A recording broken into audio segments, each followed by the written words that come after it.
We cannot deny the fact that history has been with us ever since time immemorial, and every single event that had happened in the Philippines are comprises in the history.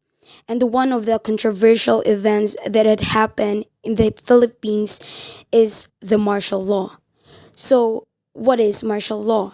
In September 21, 1972, Marcos declared martial law, claiming that it was the last defense against the rising disorder caused by increasingly violent students' demonstrations, the alleged threats of communist insurgency by the new Communist Party of the Philippines or the CPP, and the Muslim separatist movement of the Moro National Liberation Front or MNLF.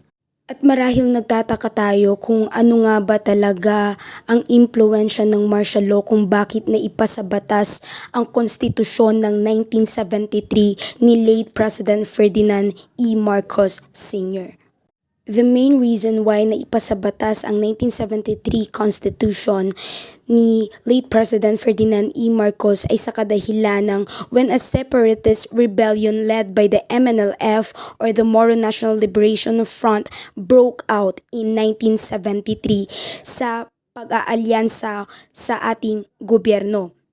Ngunit even before doon sa naganap na MNLF na nag-broke out yung mga MNLF na kung saan nag-aalyansa na sila sa gobyerno, nagkakaroon na ng iba't ibang klase ng diskusyon noong 1971 ang iba't ibang mga congressman na magpasa ng bagong konstitusyon ng Pilipinas. That is the main reason why nagkaroon ng pagbobotohan sa bawat barangay ang pagsasabatas sa 1973 Constitution sa pamamagitan ng taas kamay o sang-ayon sila or yes vote or hindi sila sang-ayon or no vote.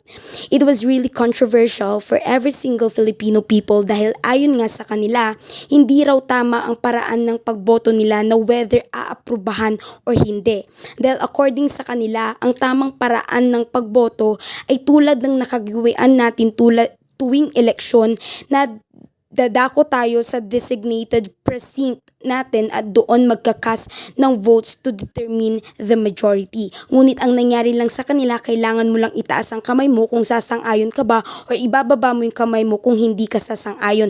That is the main reason why the passing of the 1973 Constitution during the Marcos regime was really controversial. So let us now talk about the contents of the 1973 Constitution, wherein the Constitution, composed of a preamble and 17 articles, provides for the shift from the presidential to parliamentary system of government. Its constitution was a deviation from the Philippines' commitment to democratic ideas. So, ang constitution na ito ay naglalayon na ibahin ang form ng government natin from presidential government magiging parliamentary government na. Former President Ferdinand Marcos Sr. has euphemistically called the 1973 Constitution as authoritarian nature yet democratic in practice. Both the 1935 and the 1973 Constitution, as what I have searched, had the mandatory process and elaborate Bill of Rights. So as you can see, both the 1935 Constitution and the 1973 ay nagkakaroon ng provisions sa mandatory process and elaborate Bill of Rights sa mga Pilipino.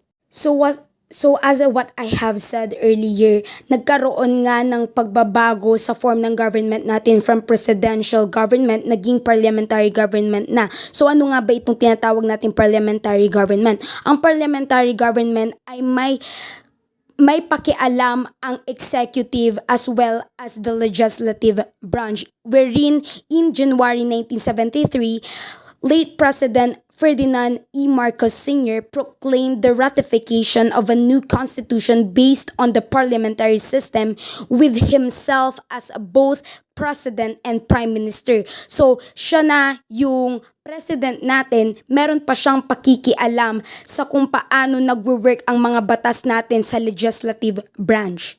But unfortunately, yung Aquino assassination ang lubhang nakaapekto sa imahe at competence ni former President Marcos sa international community that results severe economic crisis dahil ang daming foreign businessman ang nagsialisan. Kaya kahit na naging matagumpay ang parliamentary government na isinagawa sa konstitusyon ng 1973 sa loob ng rehimeng Marcos, nagkaroon pa rin ng severe economic crisis dahil nga sa assassination ni Aquino. Humingi ng tulong si former President Marcos Sr. kay Reagan, ngunit ang tanging kondisyon ng Amerika ay magkaroon ng early presidential election na ginanap noong February 7, 1986. So if you're going to ask if the 1973 Constitution under the former President Ferdinand Marcos Sr. puts an effective results to the Philippines during that time, my answer or the answer will be yes. The main reason why it was successful is the fact that it provides for unicameral parliamentary and highly centralized government, as well as it manifested the well-being of the democratic practices of the Filipinos, like the national territory, number 2, Bill of Rights, 3, duties and obligations of citizens, number 4, suffrage and votings, number 5, legislative and executive powers, number 6, judiciary, number 7, local government recall, number 8, constitutional commissions, number 9, accountability of public officers, number 10, economy, number 11, general provisions, and number 12, transitory provisions. So these are the significance of the 1973 Constitution that even now has highly benefited the Filipino people.